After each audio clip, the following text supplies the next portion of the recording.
Ya, ambil saja. Yang sudah kita semulanya 2000 di sekali bagiannya alhamdulillah memilih cara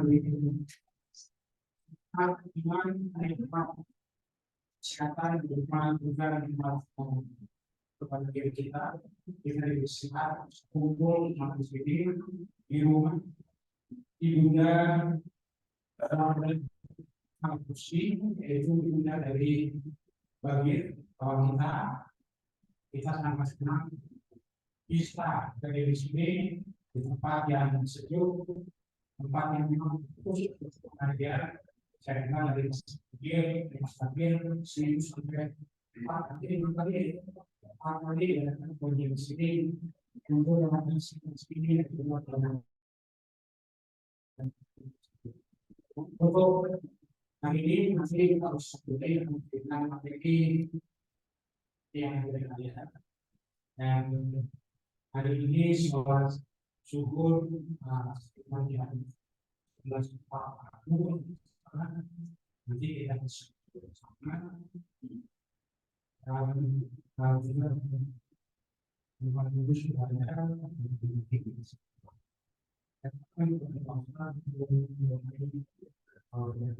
Terima kasih. Baik Bapak Ibu yang dirahmati Allah, Bismillahirrahmanirrahim. Assalamualaikum warahmatullahi wabarakatuh. Alhamdulillah, alhamdulillah hamdan katsiran tayyiban mubarakan fi kama yuhibbu rabbuna wa yarda.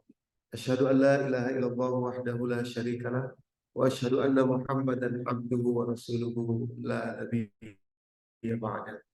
Yang saya hormati Saibul Bait, Bapak Bagir, demikian pula ibu-ibu, bapak-bapak panitia dari pengajian alumni SMA 6 angkatan 79. Jadi saya hari ini bukan ceramah ke bapak-bapak ibu-ibu karena rasanya kualat juga kalau saya ceramah itu. Bapak-bapak ibu-ibu sudah lulus SMA, saya masih bayi. Jadi kita sharing saja. Mungkin ada yang sedikit saya ketahui, tapi saya yakin Bapak Ibu punya pengalaman, punya makan asam garam kehidupan lebih banyak daripada saya. Salawat dan salam mari senantiasa kita sampaikan, curahkan kepada junjungan kita, kedua hasanah kita, yakni Nabi kita Muhammad SAW. Demikian pula kepada seluruh keluarga dan sahabat beliau. Semoga kita istiqomah, terus bisa belajar, terus mengamalkan dan mendakwahkan nilai-nilai, value-value yang telah beliau SAW ajarkan bagi kehidupan kita di atas dunia ini. Bapak Ibu yang dirahmati Allah, saya langsung to the point saja supaya waktu kita efektif dan nanti mungkin kita bisa banyak sharing diskusi. Bapak Ibu, saya cerita dulu sedikit mengantarkan ya. Jadi pada tanggal 26 Juli 1945 itu sekutu waktu itu Bapak Ibu ya. Jadi Presiden Amerika waktu itu masih Harry Truman, kemudian Perdana Menteri Inggris Winston Churchill dan Joseph Stalin, sekutu waktu Perang Dunia Kedua itu. Mereka kumpul tanggal 26 Juli di kota kecil di Jerman namanya Potsdam. Ketika itu Jerman sudah kalah. Mereka kumpul di sana, 3 orang ini, kemudian mengultimatum Jepang. Jepang ketika itu adalah sekutu Jerman, mengultimatum kepada Jepang agar menyerah, gitu ya. Ultimatum itu disampaikan lewat siaran radio dan juga lewat pesawat, Pak. Jadi pesawat berisi pamflet diturunkan jutaan pamflet itu di Jepang supaya Jepang menyerah. Kalau tidak menyerah akan dibumi hanguskan, kira-kira begitu ya. Itu tanggal 26 Juli 1945. Kemudian tanggal 28 Julinya 2 hari berselang, Perdana Menteri Jepang ketika itu namanya Suzuki Kantaro waktu itu, setelah rapat kilat dengan Kaisar, kemudian juga mendengarkan permintaan masyarakat Jepang, Suzuki Kantaro mengumumkan bahwa Jepang itu menyerah. Jadi Jepang itu sudah menyerah sebetulnya. Cuma pengumuman Suzuki Kantaro itu disampaikan dalam bahasa Jepang. Nah, ini kita mulai masuk pembahasannya. Disampaikannya dalam bahasa Jepang. Karena dulu belum ada media sosial seperti sekarang, belum ada kecanggihan teknologi yang bisa segera menjelaskan data dan lain sebagainya. Suzuki Kantaro menyampaikannya dalam bahasa Jepang. Yaitu kata-kata yang dipakai adalah mokusatsushi. Mokusatsu. Mokusatsu itu, Bapak Ibu, dalam bahasa tutur orang Jepang, gitu ya, artinya adalah menyerah. Cuma memang secara bahasa formal bisa diartikan seperti saya nggak akan melakukan apa-apa. Atau dalam bahasa Inggris bisa kemudian diterjemahkan sebagai ininya ada ya, ignoring. We are ignoring. Ya. Maka itu menarik, ini ada temuan. Saya dapatkan koran terbitan tanggal 27 Agustus. 27 Juli maksud saya. 27 Juli di Pennsylvania, Amerika. Headline-nya, Japan ignores Potsdam ultimatum to surrender. Ignores. Padahal tadi mokusatsu itu artinya kami tidak akan berbuat apa-apa. Bahasa tutur itu menarik, Bapak Ibu. Ya, seperti anak sekarang ini punya bahasa tutur yang berbeda dengan arti kalimat sesungguhnya, yaitu kata-kata lucu. Lucu itu buat anak-anak sekarang, misalkan dia lagi jalan-jalan di pusat perbelanjaan, terus dia lihat tas. Dia bilang begini, "Ih, lucu nih tasnya." Maksudnya lucu itu tas itu bukan komedi. Tapi bagus. Itu bahasa tutur. Ya. Gitu ya. Jadi kadang-kadang aneh juga pemakaian katanya gitu ya. Saya pernah mengaplikasikan kata-kata itu, istri saya lagi dandan gitu ya. Kita mau berangkat ke satu acara, terus dia tanya, "Gimana? Ini saya." Saya bilang, "Udah lucu." Gitu ya. Udah lucu gitu ya. Dia marah, "Kok lucu sih?" katanya gitu. Kalau bukannya lucu itu bagus gitu ya. Jadi itulah bahasa tutur yang dipakai, berbeda dengan bahasa bahasa resmi atau bahasa asli ya. Ya, silakan Mbak. Jadi singkat cerita Bapak Ibu yang dirahmati Allah, karena kesalahan interpretasi itu ya, kesalahan menerjemahkan mokusatsu tadi itu ya, karena di Jepang di Amerika dan di Inggris Jepang dianggap ignoring gitu ya. Akhirnya tanggal 6 Agustus dikirimkanlah bom atom di atas kota Hiroshima, dan 3 hari kemudian tanggal 9 di atas kota Nagasaki, Bapak Ibu yang dirahmati Allah. Nih, tanggal 6 dan tanggal 9 Agustus. Maka itu sampai hari ini itu peristiwa yang mengubah wajah dunia. Sampai-sampai Bapak Ibu saya yakin pasti ingat ada sabun yang mengambil merek dari pesawat yang membawa bom itu, yaitu Boeing 29 gitu ya. Dulu sabun itu terkenal sekali, saya ingat sabun B29. Kalau pulang sabun B29 habis, bawa sabun warna hijau mereknya Apollo, nggak diterima, suruh balik lagi. Jangan, ini nggak bersih gitu. Jadi B29 itu diambil dari Boeing 29, yaitu pesawat yang membawa bom atom itu ya ke atas kota Hiroshima dan Nagasaki, Bapak Ibu ya. Ratusan ribu orang yang meninggal ya dari bom atom Hiroshima dan Nagasaki. Yang menariknya yang mau saya garis bawahi Bapak Ibu adalah sampai hari ini masih banyak ahli yang mengatakan bahwa bom atom itu Hiroshima dan Nagasaki yang baru pertama kali kita saksikan sebagai manusia di atas muka bumi ini, itu adalah tragedi translasi. Tragedi salah mentranslasikan kata. Mokusatsu itu sebetulnya menyerah artinya. Tapi diartikan ignores di Amerika dan Inggris. Ignores itu buat orang Amerika itu kasar. Kira-kira kalau bahasa kita bodoh amat gitu. Bodoh amat itu kan kasar. Ignoring, we are ignoring gitu ya. Kasar. Padahal mokusatsu di bahasa tutur orang Jepang itu menyerah, dan menyerah itu memalukan buat orang Jepang. Gitu. Ya, ini banyak artikel tentang itu. Lost in Translation. Ini juga satu artikel yang terkenal dari Stuart Chase. Dia seorang sastrawan besar. Tahun 1953 dia tulis artikel itu, The Mokusatsu Tragedy. Jadi tragedi salah translasi satu kata pendek. Hadirin yang dirahmati Allah. Kita menyaksikan ratusan ribu manusia meninggal karena salah translasi sedikit saja. Gitu. Kenapa saya cerita ini di awal, Bapak Ibu? Karena kesalahan translasi ini, kalau bom atom Hiroshima Nagasaki sudah masa lalu, tapi ada hal yang mengkhawatirkan menurut saya, karena Al-Quran itu sebagai pedoman hidup kita tidak turun dalam bahasa Indonesia. Al-Quran itu turun dalam bahasa Arab. Kita orang Indonesia.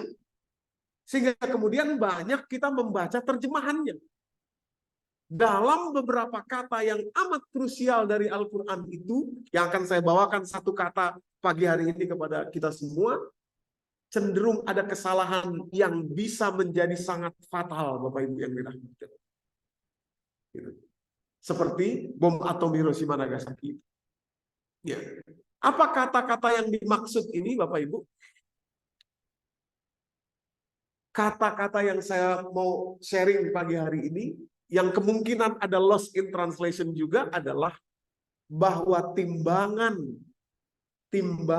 di hari kiamat nanti, untuk kita masuk surga atau neraka nih, kan ditentukan dulu oleh timbangan, kan? Kita nyampe ke sana ditimbang dulu kita nih. Ya.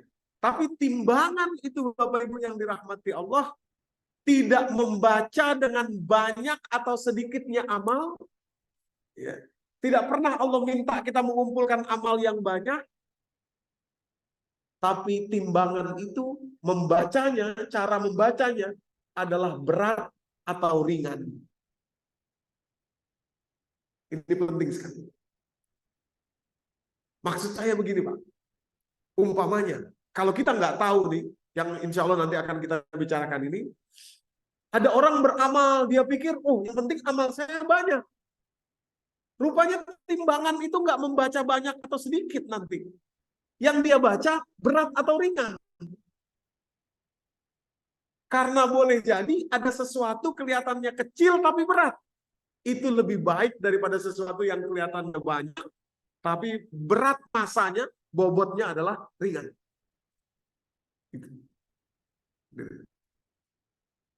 Nah, apalagi maaf ya, di mungkin usia kita yang sudah tidak banyak lagi mungkin ya, kita butuh memprioritaskan gimana timbangan itu nanti membaca kita. Gitu. Jangan keliru, kita pikir, wah amal saya banyak nih, rupanya ringan. Begitu dikumpulkan beratnya nggak banyak, nggak cukup untuk mengalahkan berat dosa dan kesalahan kita. Padahal ada caranya untuk tahu gimana yang prioritas, karena yang Allah minta sekali lagi beratnya bukan banyaknya. Beratnya bukan banyaknya. Saya tampilkan dulu dalilnya dari mana itu. Ya, bahwa yang Allah minta bukan banyak. Ya. Quran surat Al-Qari'ah yang sering kita sudah hafal, saya yakin, atau familiar kita setidaknya pada surat itu, kalimatnya begini. Auzubillahi minasyaitonirrajim. Al-Qari'ah mal Qari'ah wa ma adraka mal Qari'ah yauma yakunu nasu kal farashil mabthus wa takunul jibalu kal aihil manfush fa amma man takulat mawazinu. Mawazin diambil dari kata mizan, ya. Kata Allah, adapun orang-orang yang sakulat itu berat. Adapun orang yang berat, mawazin diambil dari kata mizan yang artinya timbangan. Adapun orang yang berat, timbangan kebaikannya, timbangan kanannya. Ya, fa'amma man takulat mawazinu fahuwa fi aisyatir radiyah, dia akan hidup dalam kehidupan yang bahagia. Yang mengerikan tuh kalimat berikutnya. Wa amma man khaffat mawazinu, dan adapun orang yang ringan timbangan kebaikannya, maka fa ummuhu hawiyah wa ma adraka ma hiya narun hamiyah, masuk neraka hamiyah. Saya ingin kita merenung dulu sebentar Bapak Ibu. kalimat itu mengatakan begini, wa amma man khaffat mawazinu, dan adapun orang yang ringan timbangan kebaikan. Yang dimaksud ringan itu siapa? Tentu maaf ya, bukan orang non-Islam. Kalau orang non-Islam karuan memang nggak ada timbangan amal kebaikan. Nggak ada, nggak diterima. Amal kebaikannya nggak diterima, nggak punya dia timbangan kebaikan itu. Berarti ini yang dimaksud dalam surat Al-Qari'ah ini adalah orang Islam yang amal kebaikannya ada, tapi nggak cukup berat. Nggak cukup berat untuk bisa mengalahkan timbangan keburukannya atau untuk bisa memasukkan dia ke surga. Wa amma man khaffat mawazinu fa ummuhu hawiyah wa ma adraka ma hiya narun hamiyah. Ini penting untuk kita buka. Jangan seperti bom atom, salah kata, ini bahaya buat kita. Kenapa? Karena sekali kita masuk kubur, kita nggak bisa balik lagi. Ini nggak main-main, Bapak Ibu. Nggak main-main. Sekali kita masuk kubur, that's it. That's it. Sudah. Halo? Kok jadi diam lagi? Dia lagi nimbang. Ya. Baik, kita lanjut ya. Biar santai kita minum dulu ya Bapak Ibu ya. Jangan terlalu tegang, kayaknya jadi tegang nih ya karena bicara bom atom dan kubur ya. Nah iya.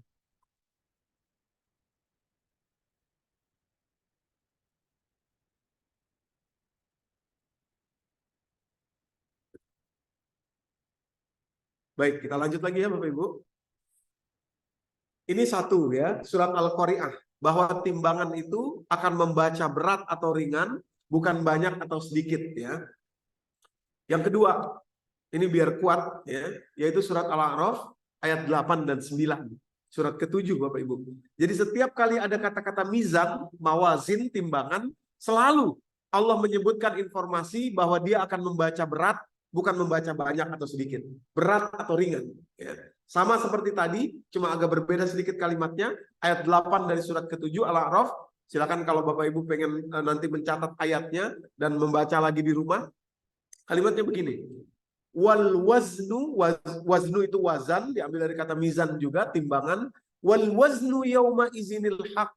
Sesungguhnya timbangan nanti di hari kiamat itu adalah sesuatu yang hak, benar adanya. Ya. Kalimat berikutnya, faman sakulat mawazinu, maka siapa yang berat, sakulat, sama seperti Al-Qari'ah tadi, fa'amman sakulat. Sekarang, faman sakulat mawazinu, fa'ulaika humul muflihun. Barang siapa yang berat timbangan kebaikannya, merekalah orang-orang yang sukses, beruntung. Pada ayat berikutnya, waman khaffat mawazinu faulaika allazina khasiru anfusahum bima kanu bi ayatina yazlimun. Adapun orang-orang yang ringan timbangan kebaikannya, merekalah orang-orang yang rugi karena mereka menyelisihi atau mereka menjauh dari pemahaman yang disampaikan Al-Quran. Kenapa mereka disebut rugi? Salah satu tafsirnya adalah Bapak Ibu, mereka pikir mereka sudah mengumpulkan amal yang banyak, pede, wah amal saya banyak ini, kira-kira masuk surga lah saya ini, kira-kira begitu ya. Tahu-tahu begitu wafat, meninggal, yang ditimbang rupanya bukan gede, bukan volumenya, tapi bobotnya. Begitu ditimbang, bobotnya enteng, seperti buih. Rugi mereka. Rugi kenapa? Karena mereka pikir sudah banyak. Padahal bacanya bukan banyak, tapi berat. Berat. Nah, jadi ini lost in translation yang saya pikir penting untuk kita buka, gitu ya, bahwa timbangan itu akan bicara, akan melihat, akan mendeteksi berat atau ringan, bukan banyak atau sedikit. Nah, sekarang langsung aja to the point. Bagaimana Al-Quran menjelaskan jenis-jenis amal yang berat, jenis-jenis amal yang berat, ya, supaya kita segera bisa mengkoreksi dan mengumpulkannya. Dan kita lihat bagaimana Al-Quran menjelaskan bahwa itu berat, gitu ya. Yang pertama, saya siapkan ada 5, mudah-mudahan waktu kita cukup membahas kelima-limanya. Yang pertama, Bapak Ibu, ini ayatnya kita buka ya. Yang pertama, amal yang berat itu adalah mencabut dendam sebelum wafat.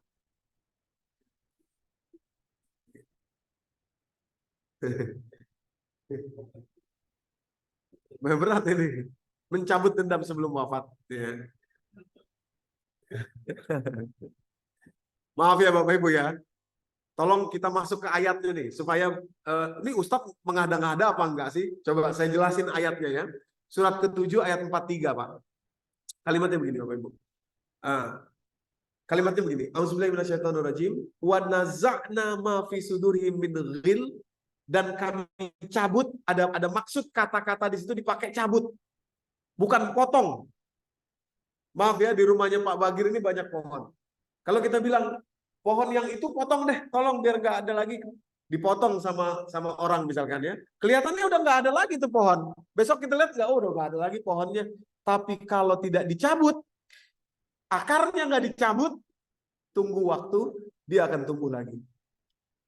Maka itu kalimat Allah terhadap dendam itu cabut, bukan potong. Bukan potong. Nggak ada sisanya. Gitu. Saya udah maafin orang itu Ustadz. Tapi kalau ketemu, aduh jangan deh, jangan dulu deh gitu ya. Enggak deh gitu ya. Nah, itu jangan-jangan masih ada akarnya tuh, sehingga nunggu lagi nanti tumbuh tuh dia. Bapak Ibu yang dirahmati. Makanya tadi saya katakan ini berat ya. Lanjut kalimatnya dulu ya. Wa naza'na ma fi sudurihim min ghil tajri min tahtihimul anhar. Mengalir di bawah mereka sungai-sungai. Jadi cabut dendam, kemudian mengalir di bawah mereka sungai-sungai. Maksudnya adalah surga. Waqalu. Kemudian ketika mereka ketemu temannya di surga, waqalu alhamdulillahillazi hadana lihaza wa ma kunna linahtadiya laula an hadanallah. Ayat ini sering kita dengar kalimatnya dalam pembukaan ceramah atau apa, tapi konteksnya nggak pernah dijelaskan bahwa itu maksudnya adalah orang yang di surga tuh ketemu ngobrol. Saya ketemu Bapak, insya Allah kita masuk surga Pak, ketemu ngobrol. Alhamdulillahillazi hadana lihaza wa ma kunna linahtadiya laula an hadanallah. Kita saling ngobrol. Alhamdulillah ya, Allah memampukan kita masuk surga ke sini. Seandainya Allah tidak menguatkan kita, laula an hadanallah, kita nggak akan pernah bisa masuk surga ini. Menunjukkan bahwa mencabut dendam di awal ayat tadi adalah sesuatu yang berat, yang kalau bukan karena Allah nggak bisa, kita nggak sanggup. Gitu. Alhamdulillahillazi hadana lihaza wa ma kunna linahtadiya laula an hadanallah. Kita nggak akan bisa nyabut dendam itu kecuali Allah bantu kita. Menunjukkan bahwa emang berat betul. Kalau enteng mah bukan surga hadiahnya Pak Bu. Kata ibu-ibu, kalau enteng mah hadiahnya bukan surga, piring, hadiahnya piring. Beli sabun 3 biji, hadiahnya dapat piring. Itu makan enteng ya. Keluar duit cuma 50.000, 100.000. Ya. Ini buat hadiah surga. Makanya berat. Gitu. Wa ma kunna linahtadiya laula an hadanallah. Laqad ja'at rusulur rabbina bil haqq wa nudu an tilkumul jannatu uristumuha bima kuntum ta'malun. Kemudian orang-orang ini mewarisi surga. Menarik tuh ya kata-kata mewarisi surga itu Bapak Ibu. Maaf saya ambil sedikit ya. Kenapa kok kalau surga itu ada kata-kata mewarisi? Jadi ceritanya begini Pak, Bu. Kita semua nih, saya Doni Amir Sagaf nama saya. Bapak saya Amir Azan Sagaf. Bapaknya bapak saya namanya Amir Sagaf. Ini kita semua sudah punya 2 kafling masing-masing. Nama saya sudah terdaftar di 2 kafling. Nama Bapak Ibu terdaftar di 2 kafling. Di akhirat nanti. 1 kafling di surga, 1 lagi kafling di neraka. Dua-duanya nama kita tuh. Begitu kita masuk surga, Pak, yang di neraka kosong. Nah, tahu-tahu ada orang yang masuk neraka, dialah yang mengambil kafling kita di neraka, sementara rumah dia di surga kosong. Rumah yang di surga itulah yang kemudian diberikan kepada kita, itu namanya mewarisi. Jadi luar biasa. Hukuman Allah terhadap orang yang di neraka itu, dia sambil disiksa dia lihat rumah dia di surga. Itu di rumah saya kalau saya masuk surga, tapi saya nggak berhasil masuk surga, akhirnya ditempatin orang. Kita juga begitu dari surga nih kalau masuk surga. Wah, itu dia rumah saya di neraka. Seandainya saya masuk neraka, alhamdulillah Allah mampukan saya masuk surga. Saya nggak jadi masuk ke situ. Ya.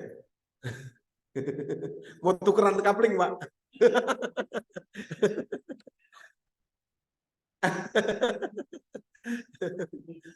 Iya. Ya, jadi wa naza'na ma fi sudurihim min ghil. Kami cabut dari hati mereka dendam. Ya. Cabut itu kan beda sama potong. Terus saya mau nunjukin lagi ayat 42-nya. Ini ayat 43 ya. Supaya jelas bagi kita bahwa cabut dendam itu harus dilakukan sebelum wafat, Pak. Sebelum meninggal.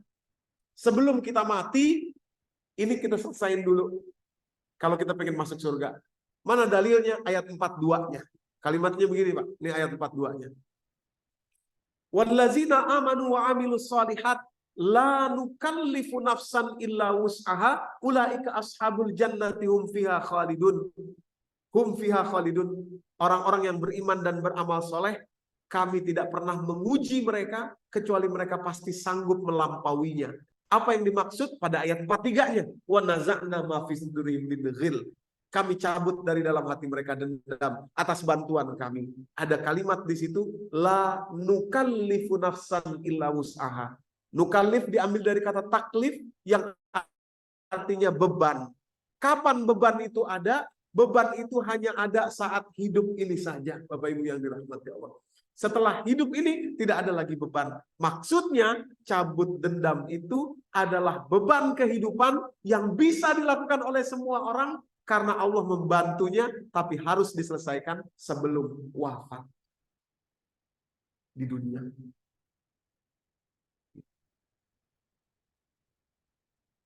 Ya.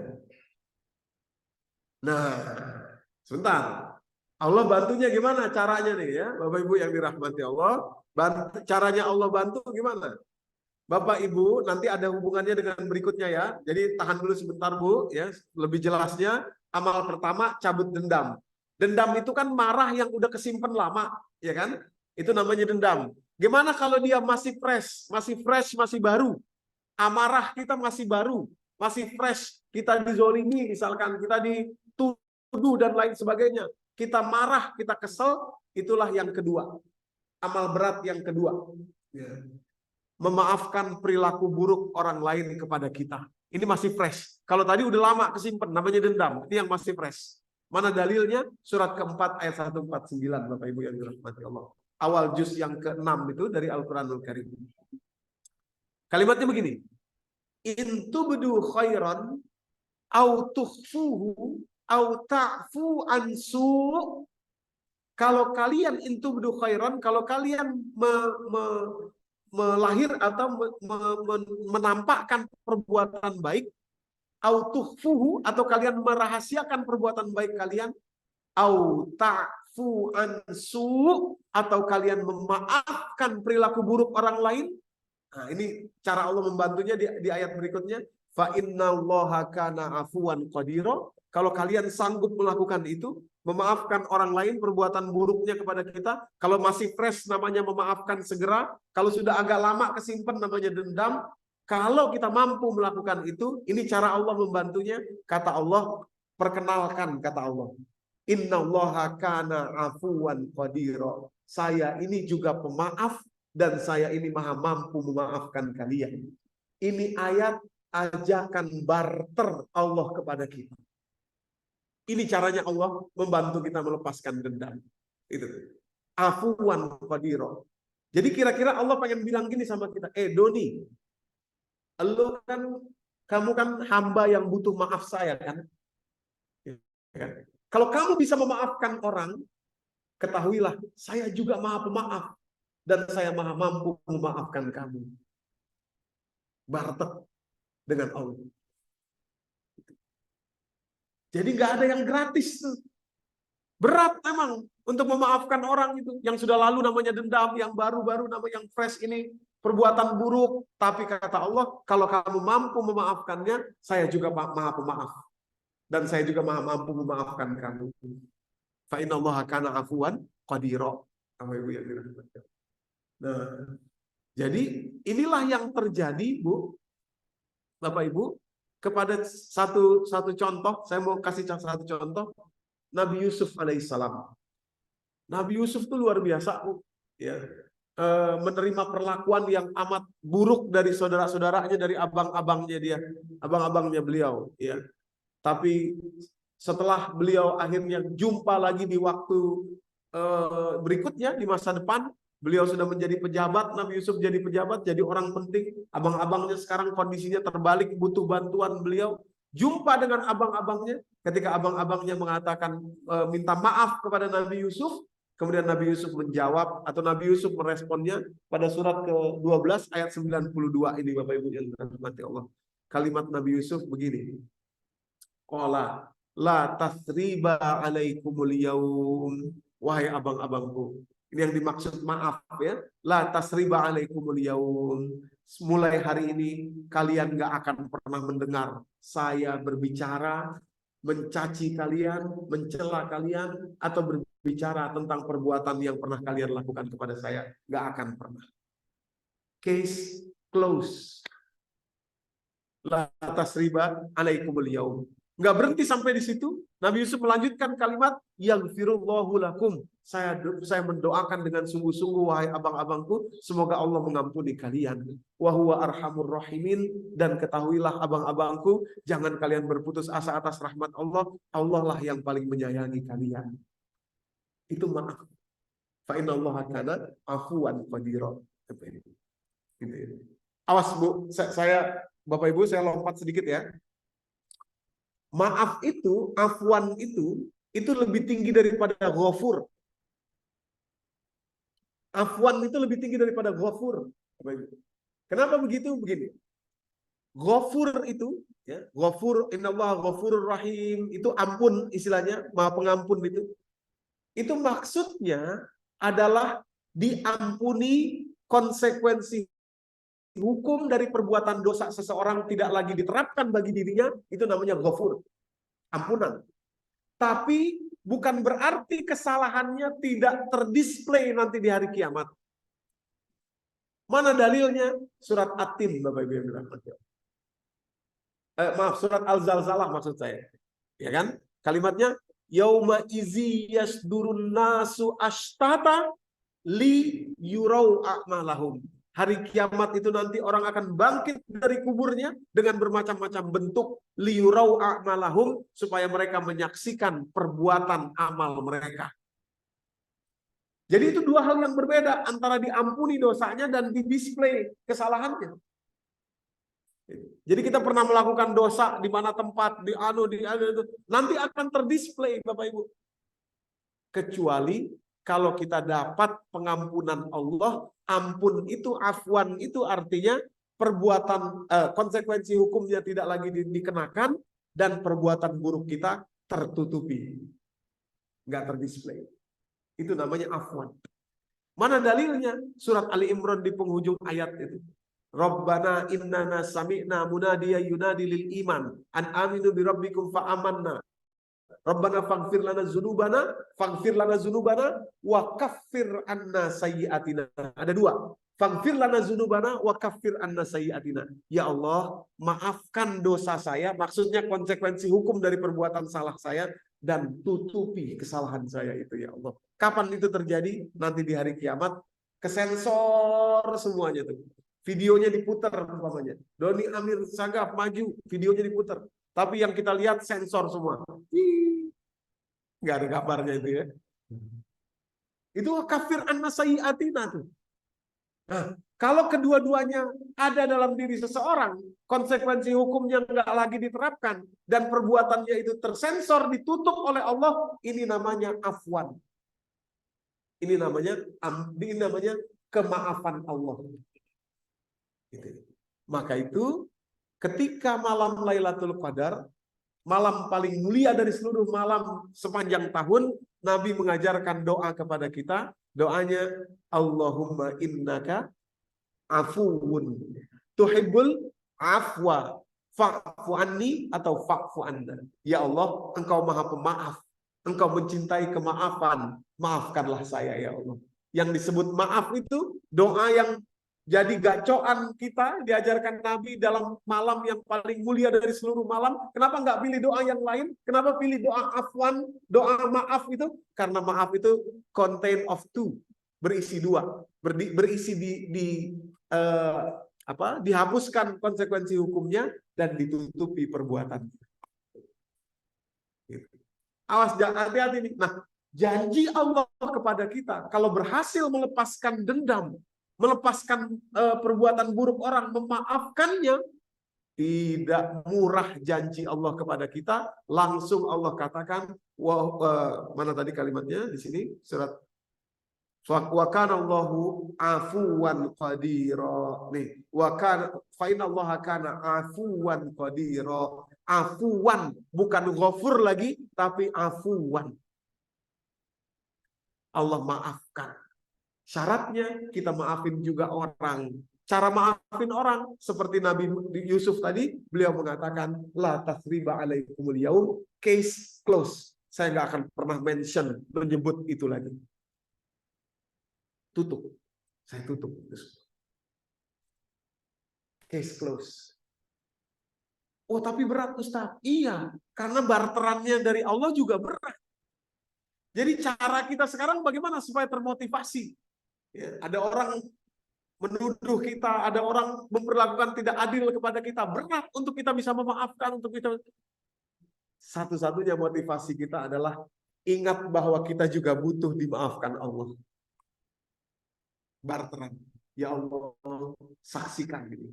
Di ayatmu surat ke-6 tadi, surat ke-4 149, engkau katakan kalau saya berhasil memaafkan orang, engkau juga akan memaafkan saya.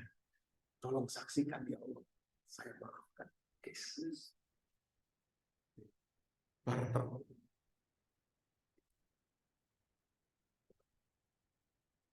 Jadi kata Allah gini, Doni, kamu kan hamba yang gak bener kamu ini gitu kan. Dosamu kan banyak gitu. Kalau ditampilkan kan malu kan kamu. Ayo, sekarang mau nggak kamu tukeran sama saya? Gitu, barter sama saya. Caranya gimana? Kamu maafin orang-orang yang berbuat salah, berbuat buruk kepadamu, nanti saya akan maafin kamu. Murah sekali Pak, murah banget ini. Bener, murah banget. Ya, karena kita maafin orang itu kadang-kadang yang bikin susah karena kita nggak tahu motivasinya apa. Enak aja saya maafin dia Ustadz, dia udah begitu sama saya. Kita nggak paham motivasinya apa, rewardnya apa buat kita, jadi susah. Setelah kita tahu rewardnya, tukerannya itu lebih gede daripada apa yang kita berikan, nggak ada ruginya. Nggak ada ruginya sama sekali. Untung berlipat-lipat kita Bapak Ibu yang dilakukan ya Allah. Iya. Untungnya luar biasa. Ini yang saya maksud amal yang berat itu ini. Jadi timbangan kita jadi berat. Ini. Sekarang usia kita mungkin tidak banyak lagi. Kita harus memprioritaskan. Sisa umur ini betul-betul efektif untuk dipakai. Ngumpulin amal yang berat. Ngumpulin amal yang berat. Oke, iya. Iya. Sama aja.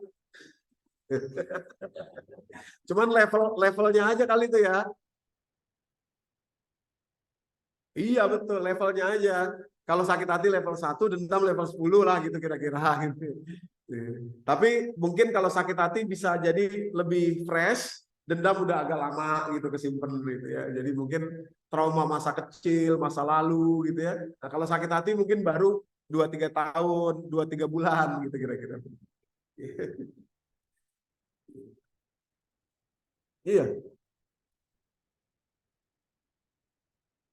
Iya, bahkan mendoakan. Betul. Itu.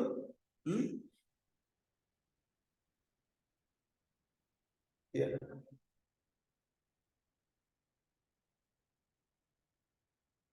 Boleh, boleh Bu. Ya. Tapi memang yang diajarkan sangat spesifik waktu malam Lailatul Qadar itu. Jadi boleh. Memang betul, iya sebentar Bu. Memang betul. Nabi Yusuf bahkan mendoakan, Pak. Bu.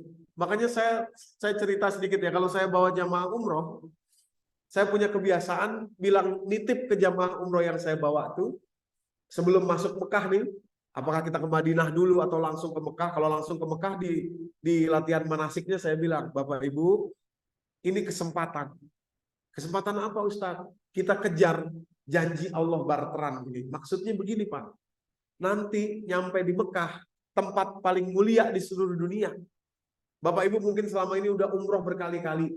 Dan selama ini mungkin Bapak Ibu langsung nyampe Mekah, doain diri sendiri, doain anak, doain cucu, doain kerabat.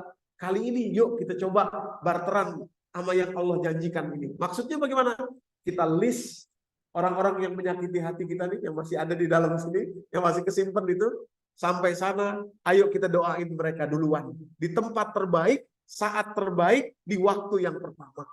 Demi mencontoh apa yang dilakukan oleh Nabi Yusuf alaihissalam, la tasriba alaikumul yaum yaghfirullahu lakum wa huwa arhamur rahimin, surat Yusuf tadi Bapak Ibu yang gitu. Ternyata banyak yang menarik juga itu ya, pada nulis tuh ibu-ibu tuh ya, beberapa kali nyampe di Masjidil Haram setelah sholat kita terus ke rooftop pada doain gitu ya. Wah, rupanya bilang begini, Ustadz kalau tahu begini saya bawa tisu yang banyak tadi katanya gitu ya. Pada nangis, pada ini, tapi relief. Doakan dengan sungguh-sungguh. Doakan dengan sungguh-sungguh. Apa? Orang yang dendam sama kita, ya itu kan satu yang berbeda lagi. Ini ininya kita, ya, maksudnya kita yang dendam sama dia, kita diperlakukan yang tidak baik kepada kita. Kalau kita yang memperlakukan tidak baik kepada orang, wah itu harus 2 kali lipat lagi, karena itu kan artinya kita yang berdosa kepada dia. Gitu. Ya, ini posisinya kalau kita yang diperlakukan tidak baik. Gitu. Nah, jadi kita yang disakiti. Gitu. Gitu. Nah. Satu lagi Bapak Ibu ya, setelah barteran tadi, motivasi kita, kenapa Nabi Yusuf bisa seperti itu kepada abang-abangnya? Ya, ada logika yang ditanamkan oleh bapaknya, yakni Nabi Yakub kepada Nabi Yusuf, Bapak Ibu.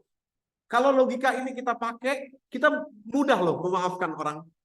Logika apa itu? Yaitu pada surat Yusuf juga ayat yang ke-5, Bapak Ibu. Ketika Nabi Yusuf cerita kepada bapaknya, yaitu Nabi Yakub, tentang mimpi beliau, 11 bintang, bulan dan matahari sujud kepada beliau, kemudian Nabi Yakub mengajarkan kepada Nabi Yusuf satu kalimat sakti. Kalimat ini, Bapak. Jadi beliau katakan begini, Nabi Yakub bilang begini ke anaknya, qala ya bunayya, la taqsus ru'yaka ala ikhwatika fayakidulaka kaida. Wahai anakku sayang, jangan kamu ceritakan mimpimu ini kepada abang-abangmu, nanti mereka akan membunuh kamu. Tapi Nabi Yakub tidak berhenti di situ kalimatnya, disambung oleh beliau dengan penjelasan yang amat penting yang membuat Nabi Yusuf bisa memaafkan di kemudian hari. Beliau mengatakan, bapaknya mengatakan, inna syaitana lil insani aduwwum mubin. Beliau mengajarkan satu falsafah hidup, bahwa abang-abangmu mungkin akan mencelakakan kamu Yusuf. Tapi kamu harus tahu bahwa mereka itu dikuasai oleh syaitan. Jadi yang jahat itu setan, Bapak Ibu. Yang jahat itu iblis. Nggak ada manusia yang jahat. Yang menyakiti kita itu, orang yang menyakiti kita itu karena dia sedang ditunggangi iblis. Sedang ditunggangi syaitan. Silahkan kita benci kepada iblis itu, silahkan kita benci kepada syaitan itu, tapi dia adalah manusia juga seperti kita. Saat itu dia sedang ditunggangi syaitan, sedang ditunggangi iblis. Jadi kita maafkan dia sebagai manusia, walaupun perbuatan syaitannya boleh kita benci selama-lamanya. Itu maksudnya. Jadi memisahkan antara dia sebagai manusia yang digoda oleh iblis, ya, dan perbuatan iblis dengan dianya yang sebagai manusia.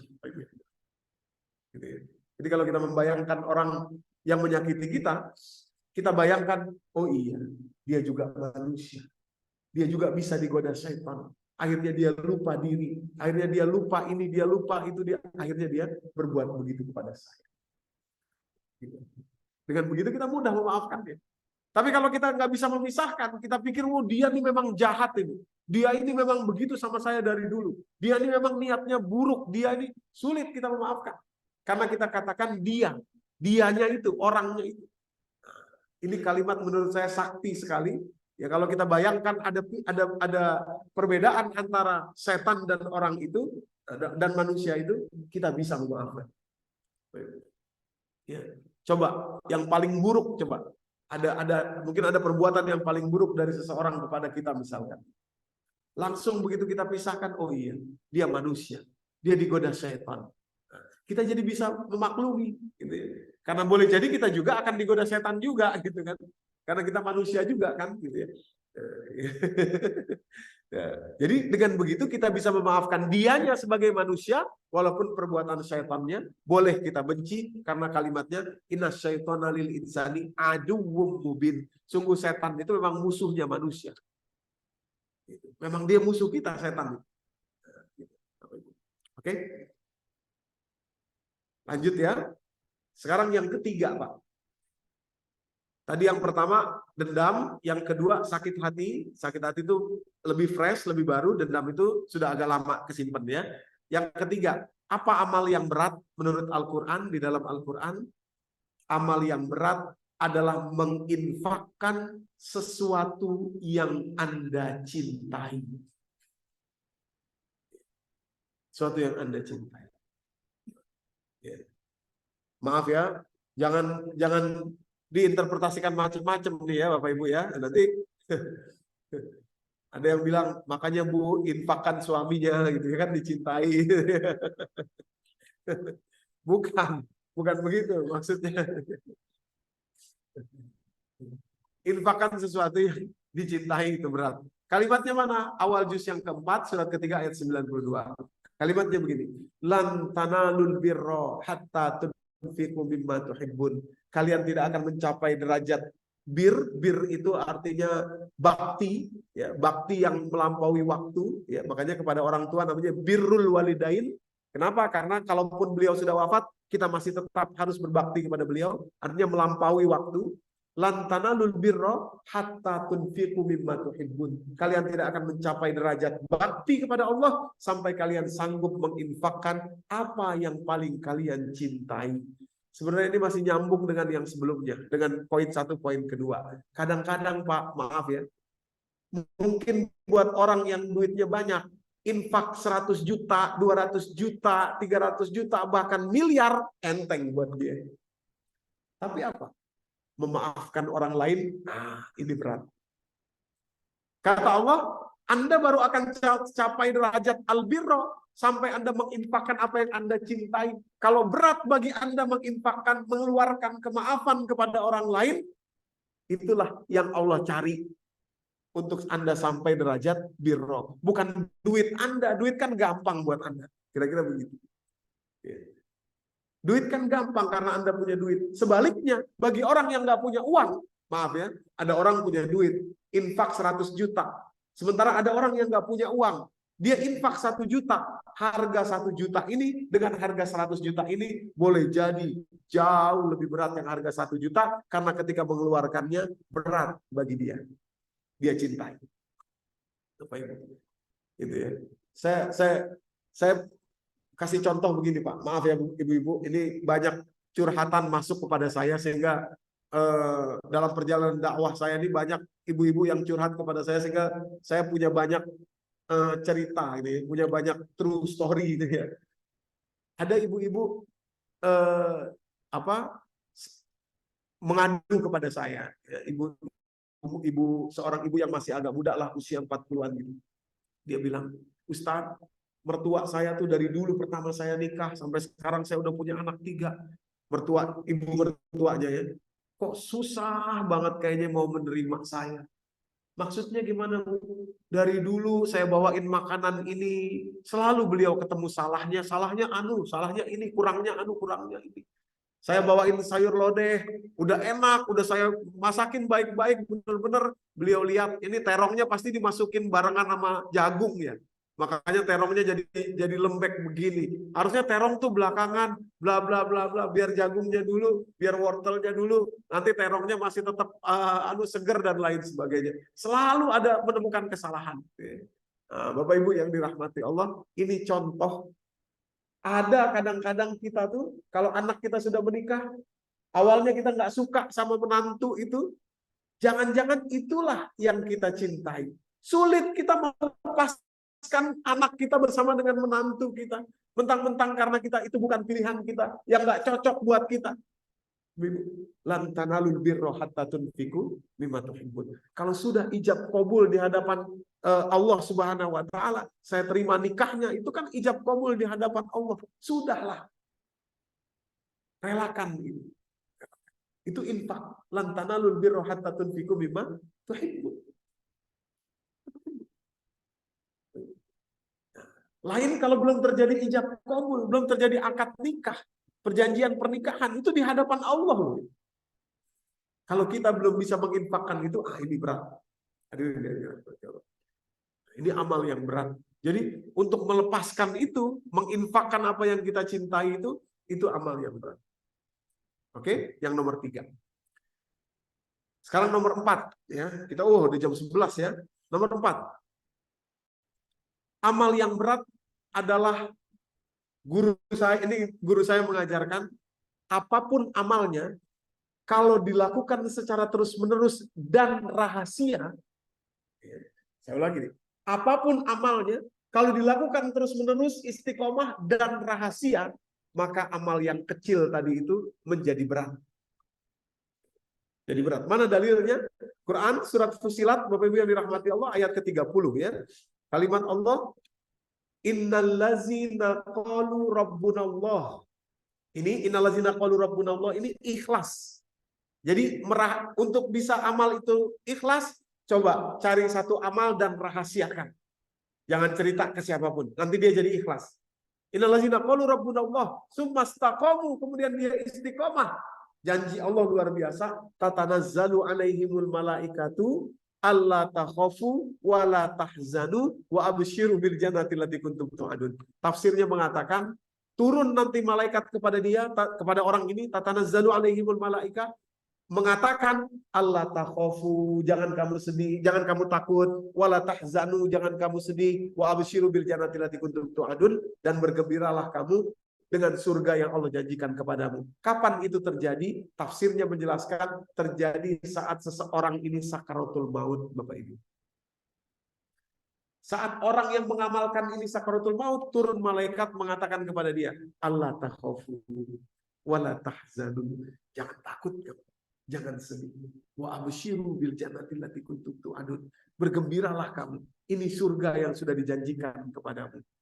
Ditampakkan surga itu saat sakaratul maut, maka orang ini keluar dari diri, artinya sakaratul maut, dia mati, wafat dalam keadaan bahagia, tidak ada rasa takut, tidak ada rasa sedih, bahkan rasanya adalah gembira. Rahasianya apa? Beramal yang ikhlas dan terus-menerus. Untuk ikhlas, rahasiakan.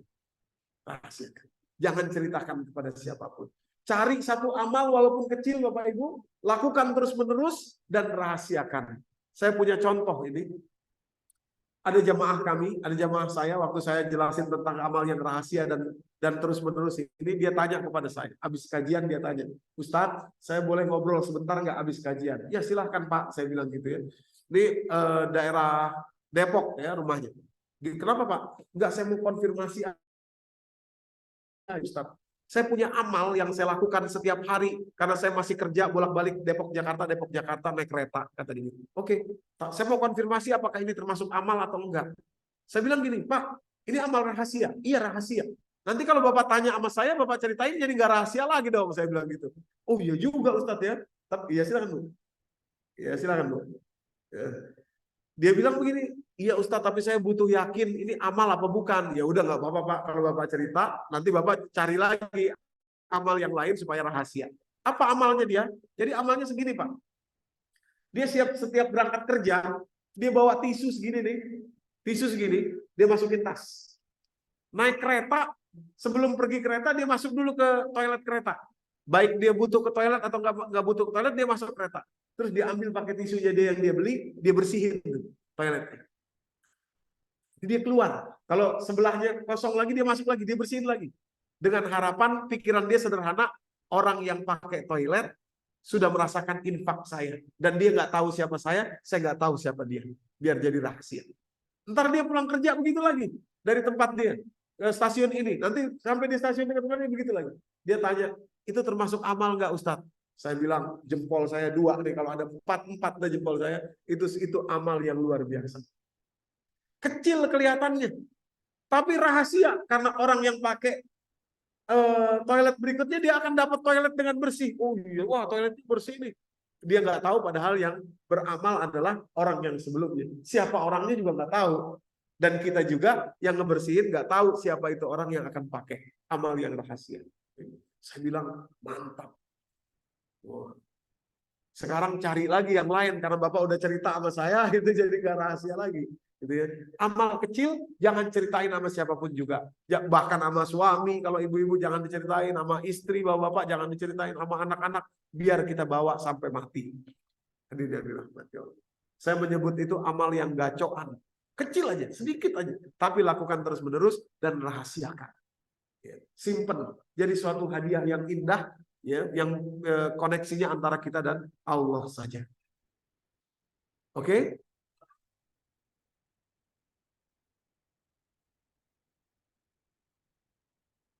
Terus masuk amal, masuk amal.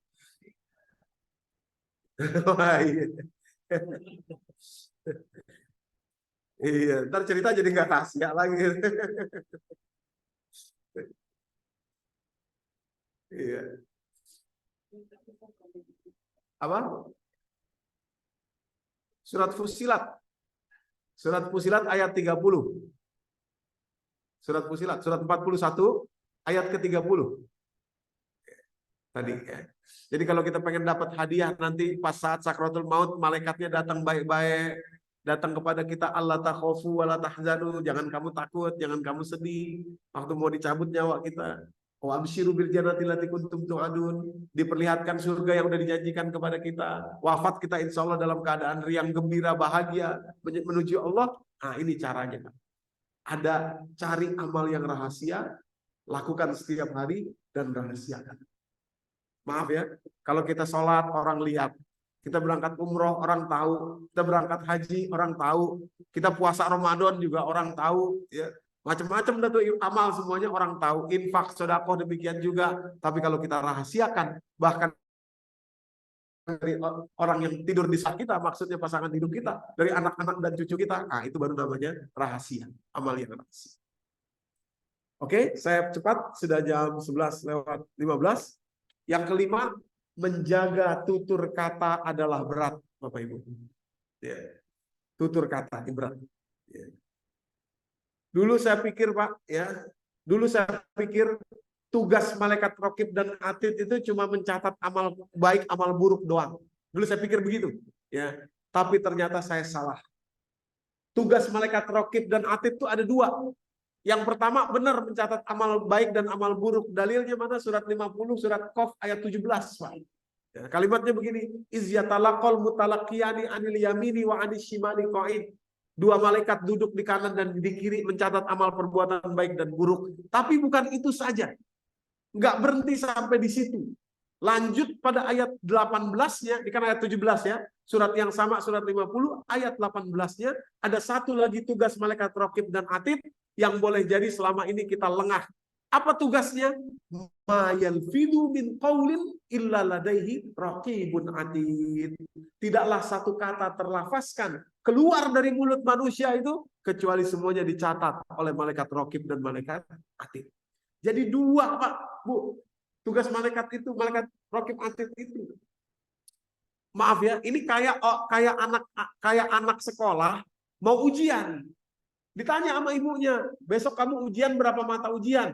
1, Bu. Apaan? Matematika. Udah kamu belajar sekarang yang benar supaya nilainya bagus. Begitu besok diantar ke sekolah, tahu-tahu mata ujiannya 2. Salah informasi. Benar matematikanya dikerjain dengan bagus, dengan dapat nilai 90. Tapi karena pengurangnya ada 2, begitu dikurangi nggak cukup untuk lulus. 2, Pak. Selama ini saya tahunya malaikat raqib atid itu cuma catat amal baik, amal buruk doang. Infak, sedekah, kita sholat. Iya benar dicatat itu. Itu 1. Tapi ada 1 lagi, yaitu ma yalfidu min qaulin illa ladaihi raqibun atid. Ya, maka itu Pak, oh ya, ini ada Zoom ya, saya tutup tadi. Jadi bahkan amal perbuatan soleh yang sudah kita lakukan bisa terhapuskan oleh kata-kata yang keluar dari mulut kita. Nih, surat kedua ayat 264. 264, paling bawah sebelah kiri itu Bapak Ibu yang dirahmati. Dalam Rasul yang Usmani. Kalimat Allah begini, ya ayyuhallazina amanu la tubtilu shadaqatikum bil manni wal aza kallazi yunfiqu malahu ria'an nas famasaluhu kamasali safwanin alaihi turabun fa asabahu wabilun fatarakahu solda la yaqdiruna ala syai'in mimma kasabu wallahu la yahdil qaumal kafirin. Wahai orang beriman, jangan kalian batalkan. Artinya itu batal itu luas ya. Kalau diterjemahan diartikan rusak, jangan kalian rusak. Padahal kata-katanya batal. Ya ayyuhallazina amanu la tubtil. Tubtil itu batal. Batal itu begini, Pak. Kalau kita sudah booking tiket, kita nggak datang itu batal. Kalau kita booking tiket terus kita datang terlambat, terus bisa di reschedule dengan bayar, itu bukan batal namanya. Rusak. Tapi kita harus bayar. Tapi masih bisa dipakai. Kalau batal itu betul-betul nggak bisa kita pakai. Nah, ada amal perbuatan yang soleh, infak orang, sudah dia infakkan dengan ikhlas, bisa batal, catatannya bisa hapus, nggak jadi dapat amal itu, karena apa? Bil manni wal aza, menyebut-nyebut dan menyakiti orang yang diberikan. Famasaluhu, perumpamaannya kata Allah, kamasali safwadin alaihi turabun fa asabahu wabilun fatarakahu solda. Perumpamaannya seperti seonggok batu, di atasnya ada debu. Kalau hujan badai datang, kalian akan lihat debu itu nggak akan ada lagi di situ. Seperti itulah amal perbuatannya. Nempel sebentar doang. Udah kecatat nih, Doni Amir Sagap infak sekian. Tapi gara-gara disebut-sebut, kalau bukan gua yang kasih siapa lo? Kalau bukan karena gua siapa? Dulu kan gua yang kasih lo. Dulu kan gua, dulu kan saya, saya. Hapus. Kenapa? Karena mayalfizu min qaulin illa ladaihi raqibun atid tadi surat 50 ayat 18. Jadi jaga mulut ini berat. Berat. Iya. Ya, tentu saja kalau menyakiti. Kalau menyakiti, gitu. Makanya nanti ada peruntukannya nih. Mungkin kalau boleh, tadi Bu Hani dan Bu Femi mengatakan kalau bulan depan kita bisa ada umur, kita akan jumpa lagi. Mungkin kalau boleh kita lanjutkan tentang kata-kata itu. Kata-katanya ada peruntukannya, nggak sembarangan. Misalkan kepada orang tua, nggak boleh kita pakai kata-kata yang kita biasa pakai kepada teman, nggak boleh. Ada kaulan tersendiri namanya kaulan karimah. Ada 8 kaulan. Ini untuk peruntukannya beda-beda nih. Nggak boleh sama. Gitu. Nggak boleh sama. Misalkan ada orang ya, maaf nih saya tutup di sini. Ada orang nih. Kepada orang tuanya, ada orang tanya ke saya, Ustadz, ya, gimana ya menasehati ibu saya? Loh, kenapa Bu? Ibu saya ini sudah sepuh Ustadz, sudah usia 80 sekian. Oh, terus? Tapi kok setiap kali diberi uang oleh anak-anaknya, oleh kami anak-anaknya, ibu masih aja beli gelang, beli kalung, beli emas.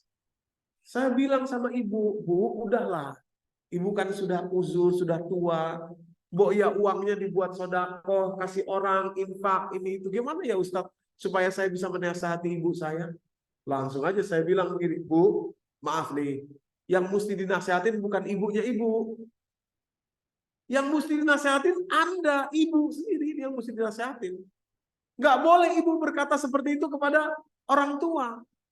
Selama dia tidak melakukan perbuatan yang haram, yang dilarang Allah, kita nggak boleh mengatakan sesuatu yang menyakiti hatinya. Nggak boleh. Harus menjaga kita kaulan karimah, khusus kepada orang tua ya, Bapak-Ibu yang dirahmati. Gak boleh Bapak Ibu. Dosa, hukumnya dosa tuh. Dosa. Gitu ya. Berat Bapak Ibu yang dirahmati. Ada lagi cerita begini. Seorang anak juga, seorang anak perempuan juga curhat ke saya, Ustadz, bapak saya ini usianya sudah 70-an. Iya, kenapa Bu? Ibu saya sudah wafat kira-kira 2 tahun yang lalu terus. Tapi bapak saya ini kemarin ngumpulin anak-anaknya bilang katanya dia mau nikah lagi. Aduh, saya sih begini Ustadz, bukan apa-apa, bla bla bla bla. Gimana ya caranya? Saya bilang, Bu, yang perlu dinasihatin bukan bapaknya ibu. Yang perlu dinasihatin itu Anda. Nggak boleh Anda bicara begitu kepada orang tua. Nggak boleh bilang sudahlah Pak, Bapak ini sudah ini nanti malah ini begitu ini calon istri mana bawa anak lagi bla bla bla bla bla. Hati-hati. Itu batasannya itu luar biasa Bapak Ibu. Jadi kata-kata ini berat, memang berat. Ya. Ada peruntukan yang tidak bisa ditabrak oleh kata-kata. Khusus kata-kata itu, maka tadi saya katakan dia adalah amal yang berat Bapak Ibu yang dirahmati. Ya. Baik, saya pikir ini saja mungkin yang bisa saya sampaikan. 5 bentuk amal yang berat. Ya, saya ulangi secara cepat dari pertama. Pertama, mencabut dendam sebelum wafat, itu berat. Dan akan menjadikan amal kita berat. Yang kedua, memaafkan perilaku buruk orang lain, sakit hati tadi, itu juga berat. Ya. Janji Allah adalah Allah memaafkan kita. Maaf itu lebih tinggi daripada ampunan. Ya. Lebih mahal maksud saya. Yang berikutnya, menginfakkan sesuatu yang dicintai. Itu adalah berat. Yang keempat, amal yang walaupun kecil tapi istiqomah dan ikhlas. Ikhlasnya bagaimana? Rahasiakan dari manusia. Ya. Itu juga berat. Hadirin yang dirahmati Allah akan membawa kita ke amal yang berat. Dan yang kelima, menjaga tutur kata juga adalah amal yang berat. Wallahu a'lam bishawab. Saya pikir ini saja. Silakan kalau mungkin ada yang masih mau bertanya. Billahi taufiq wal hidayah. Assalamualaikum warahmatullahi wabarakatuh.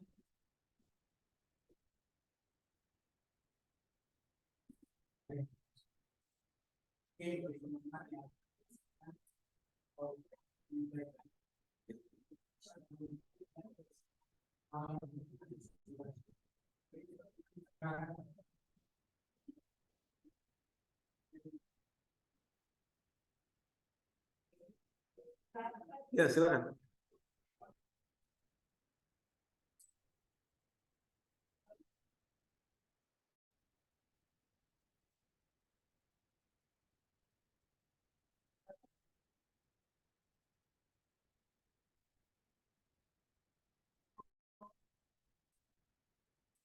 Iya, prinsipnya kata-kata tadi selama dia tidak keluar dari mulut kita, kalimatnya kan ma yalfidhu min qaulin. Tidaklah kata-kata terlafazkan dari mulut manusia. Kalau dia menyakiti orang lain tadi, ya tentu saja berdosa. Baik itu dalam rangka bercanda maupun dalam rangka nggak bercanda. Jadi kata-kata itu sebetulnya ini untuk pertemuan berikutnya ya. Kata-kata itu Bapak Ibu nggak sama seperti amal. Amal yang lain, amal itu bisa bergantung pada niat. Contoh begini, ada orang bakhil, pelit. Pelit itu buatan jelek. Dia pelit sama anaknya. Sampai di akhirat anaknya protes ke Allah. Ya Allah nih orang tua saya bakhil nih. Padahal di Quran bakhil itu dicela. Nanti ditanya oleh Allah, kamu kenapa bakhil sama anakmu? Dia bilang, ya Allah itu cara saya mendidik anak supaya dia tidak boros. Niat saya baik. Perbuatan tercela bakhil tadi itu bisa terhapuskan karena niatnya baik. Tapi tidak berlaku demikian kepada kata-kata. Kita bilang, maksud saya ngomong begitu kepada dia supaya dia terpacu semangatnya. Maka saya bilang, kamu kalau begini jadi gembel nanti. Dasar emang kamu juga dari dulu keturunannya gembel. Mau begini terus, nanti kamu jadi gembel. Maksud saya supaya dia terpacu semangatnya. Gak bisa. Gak bisa. Seperti tadi, anak yang orang tuanya kalau dikasih duit beli emas, dikasih duit beli kalung, beli gelang. Maksud saya baik Ustaz, supaya ibu saya punya tabungan akhirat. Nggak boleh, nggak bisa disandarkan pada niat. Kalau kata-kata, tidak seperti amal perbuatan. Makanya nanti penting bagi kita tahu kepada orang tua kata-katanya apa, kepada teman kata-katanya apa, kepada anak kata-katanya apa. Untuk berdakwah kata-katanya bagaimana? Ada masing-masing ada peruntukannya masing-masing dan tidak boleh saling tabrak. Demikian kira-kira.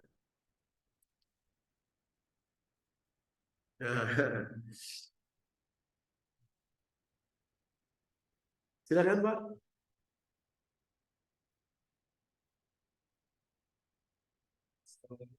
Waalaikumsalam.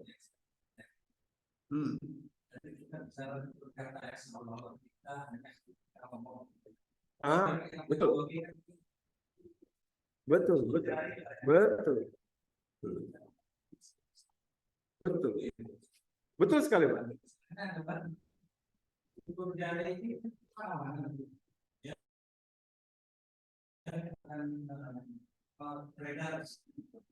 Beban kita itu sampai mana akan hilang. Apakah kita harus meminta maaf untuk semua orang yang kita salah atau kita yang Ya. Baik, jadi Pak, betul sekali. Jangankan tutur jari, gestur pun, ya, gestur pun itu akan kalau bisa melahirkan satu. Jadi kan ada orang yang maaf ya, tuna bicara, tapi dia bisa mengeluarkan gestur yang menghina, gestur yang ini bisa. Nah, jadi itu pun termasuk qaul, termasuk kata. Nah, apalagi tulisan, jelas termasuk kata. Sekarang pertanyaan bagaimana kalau kita sudah terlanjur mengeluarkan kata-kata yang kita tahu menyakiti orang lain? Apa yang harus kita lakukan dan kalau itu banyak? Yang pertama, tentu saja kita bertobat kepada Allah. Yang kedua, kalau bisa kita mendatangi orang tersebut baik lewat tulisan lagi atau gimana caranya, lakukan. Umpamanya kita buat surat terbuka, saya minta maaf atas apa yang saya tuliskan pada hari sekian, hari sekian, hari sekian, hari sekian. Mudah-mudahan semua yang tersakiti memaafkan saya. Itu bisa. Jadi secara umum demikian. Gitu. Yang kedua, kalaupun kita tidak sempat melakukan itu, kita bisa mendoakan orang-orang itu sebagai kafaroh terhadap apa yang kita lakukan. Gitu. Bisa. Misalkan lagi ada orang yang pernah kita sakiti, kita baru ingat, dulu saya ngomong menyakitin orang itu, orangnya udah meninggal. Gimana ya Ustaz? Kita bisa doain dia. Atau bahkan kalau mau lebih baik lagi, karena mungkin perbuatan kita amat menyakiti gitu ya, tingkat menyakitinya tinggi, kita bisa melakukan amal soleh dan kita niatkan betul-betul kepada atas nama orang tersebut. Nah, itu kafarahnya demikian.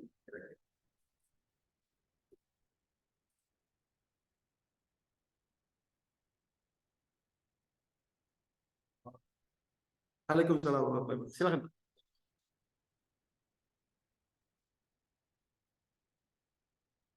Ada apa, Pak? Oh, teman gitu ya. Oh, itu.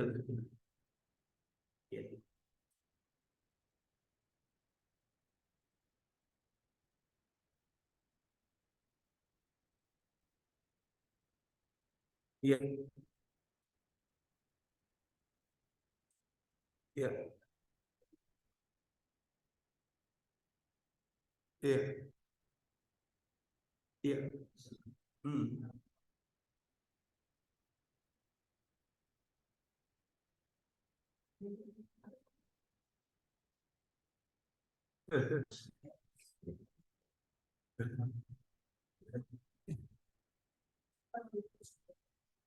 Iya, iya, iya. Makasih. Waalaikumsalam. Iya. Jadi memang Pak, sebaiknya kalau amal itu dirahasiakan itu lebih baik gitu aja. Tapi kalau soal amalnya diketahui orang, kita nggak bisa ngejudge karena itu tergantung niatnya dia, dalam hatinya dia. Inamal amal lebih niat. Boleh jadi dia majang foto tapi dia nggak riak, boleh jadi gitu ya. Mudah-mudahan sih begitu gitu kan. Ya, tapi kalau seandainya kita misalkan kita kalau saya pajang foto saya di situ saya pasti riak. Jangan gitu. Jadi memang dalam hal itu sebaiknya memang kita mengukur kepada diri kita aja. Ya, adapun orang yang tampil begitu, kita doakan, dia mudah-mudahan nggak riak walaupun dia tampilkan fotonya begitu, kira-kira begitu. Nah, tapi yang paling baik di atas semuanya tentu saja dirahasiakan. Kira-kira begitu, Pak. Allah a'lam bishawab. Silakan Bu dulu. Assalamualaikum warahmatullahi wabarakatuh.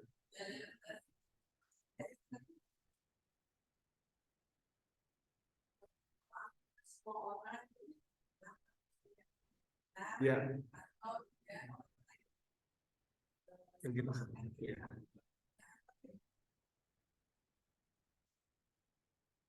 Iya, nomor 1 dan nomor 2 bisa masuk ke situ. Jadi ada seorang sahabat yang bahkan tidak dikenal namanya, anonimus. Setiap kali dia akan datang, Nabi katakan, nih sebentar lagi masuk penghuni sorga nih gitu, ke taklim gitu ya. Begitu dilihat, para sahabat nggak kenal siapa dia, nggak terkenal nih. Akhirnya sahabat Ibnu Umar, anaknya Umar bin Khattab, nginep di tempat dia 3 hari 3 malam. Diperhatiin amal apa nih orang sampai-sampai disebut sama Nabi, dia masih hidup tapi disebut penghuni surga. Sholat malam enggak, cuman sholat subuh doang. Puasa sunnah enggak dia. ngaji juga seadanya. Akhirnya penasaran ditanya oleh Ibnu Umar, maaf Pak, Bapak ini punya amal apa? Kok sampai dimention disebut oleh Nabi berkali-kali, wah penghuni surga tuh masuk, penghuni surga tuh datang, penghuni surga tuh. Nah, dia ingat saya nggak punya amal apa-apa. Akhirnya dia baru ingat, saya punya kebiasaan sebelum tidur saya maafin orang yang menyakiti saya hari itu, hari kemarin, dan sebelum-sebelumnya. Udah saya lepasin hari itu.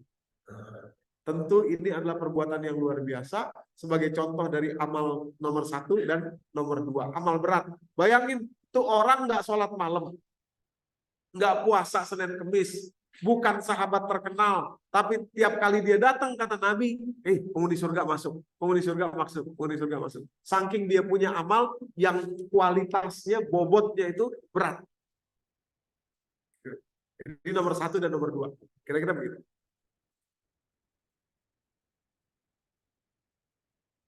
Baik.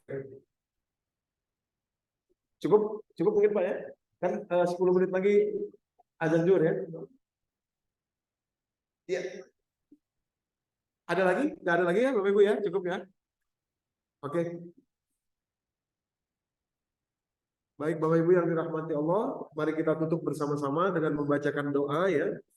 Pertama, mohon kesediaan Bapak Ibu untuk membacakan suratul Fatihah kepada almarhumah ya, Ibu Indah Sunarsi Dewi binti Iman Sukoco. Ini adalah rekan Bapak Ibu ya, berarti yang meninggal 4 hari yang lalu ya. Jadi almarhumah Ibu Indah Sunarsi Dewi binti Iman Sukoco. Mari kita bacakan suratul Fatihah kepada beliau. Al-Haziliyah wa likulliyatin sholihah. Al-Fatihah. Auzubillahi minasyaitonir rajim. Bismillahirrahmanirrahim. Ya kenal.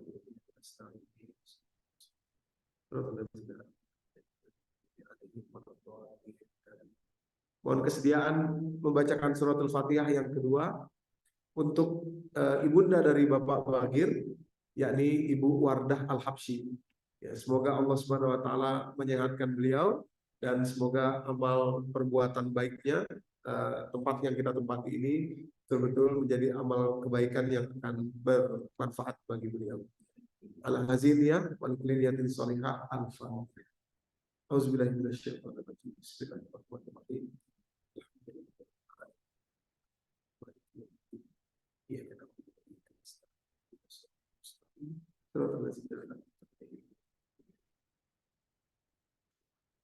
Astagfirullahaladzim, astagfirullahaladzim, astagfirullahaladzim. Auzubillahi minasyaitonir rajim. Bismillahirrahmanirrahim.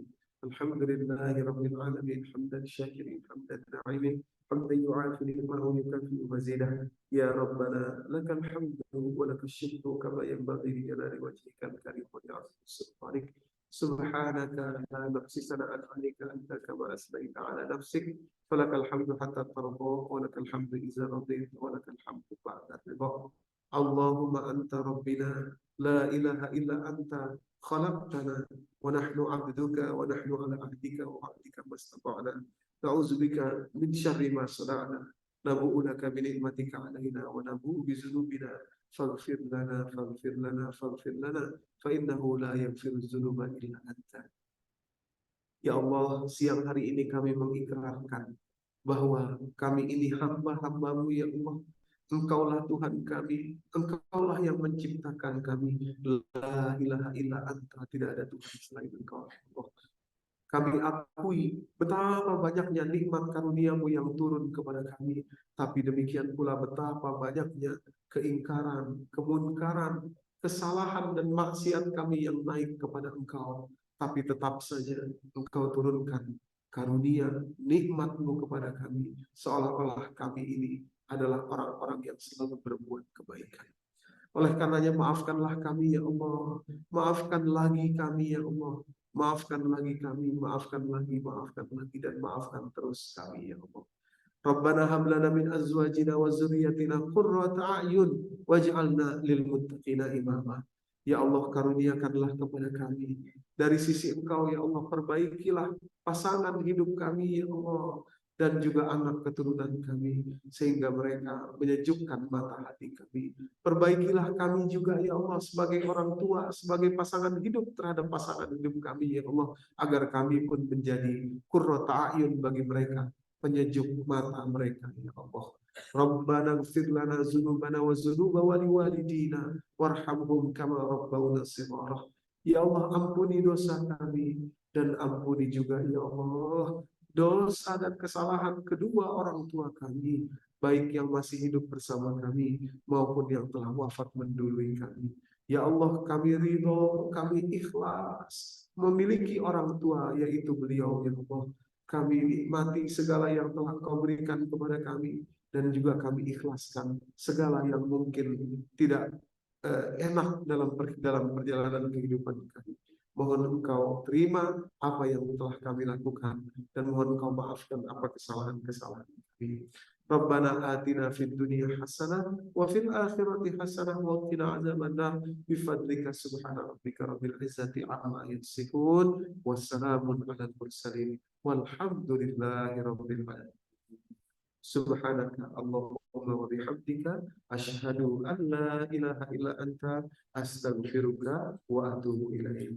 Saya mohon maaf apabila ada kesalahan kekurangan. Billahi taufik wal hidayah. Wassalamualaikum warahmatullahi wabarakatuh. Ini Pak.